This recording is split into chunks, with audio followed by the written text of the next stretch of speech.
বিলাসবহুল প্রমোত্তরির কথা বললেই প্রত্যেকের মাথায় প্রথমেই আসে টাইটানিকের নাম। সমুদ্রের উপর ভেসে বেড়ানো সেই স্বপ্ন নগরী, রিয়েল থেকে রিল সবেতেই ঝড় তুলেছিল যেই জাহাজ।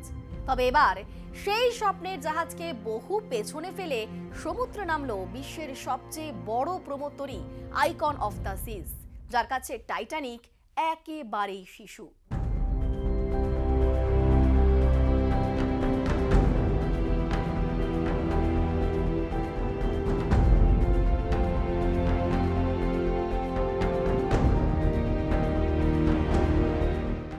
আর এই প্রমোত্তরি নিয়েই আজকের আলোচনা।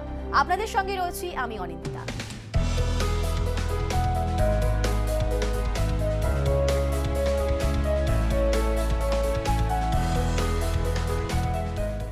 এই প্রমোত্তরি টাইটানিকের চেয়েও 5 গুণ বড়। অন্তহীন নীলের মাঝে যেন আস্ত এক মায়ানগরী, বিনোদনের অন্য এক দুনিয়ায় মোড়া। কি নেই সেখানে? 7টি সুইমিং পুল, 6টি ওয়াটার স্লাইড, 40টি রেস্তোরাঁ, 50 টনেরও বেশি সঙ্গীত শিল্পী ও 16টি অর্কেস্ট্রা। যাত্রীদের মনোরঞ্জন করতে এমনই এলাহি আয়োজন রয়েছে আইকন অফ দ্য সিজে। তবে বহু চর্চিত টাইটানিকের সঙ্গে সব দিক থেকেই বহু পার্থক্য রয়েছে এই জাহাজের।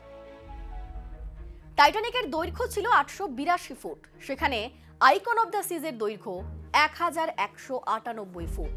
টাইটানিকের বহর ছিল 46,328 গ্রস টনেজ, সেক্ষেত্রে নতুন জাহাজ 2,40,800 গ্রস টনেজ, যা প্রায় 5 গুণ।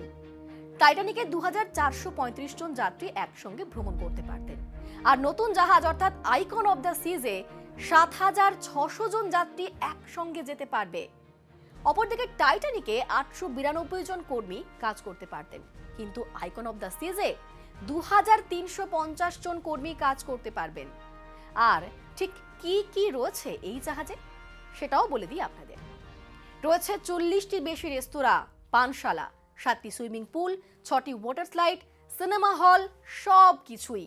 সমুদ্রের বুকে বরফে স্কি করতেও পারবেন যাত্রীরা। জাহাজে মোট 28টি নানান ধরনের কেবিন থাকছে, যেখানে যাত্রীরা থাকবেন তার প্রায় প্রত্যেকটি রুম থেকেই উপভোগ করা যাবে সমুদ্রের নীল সৌন্দর্য।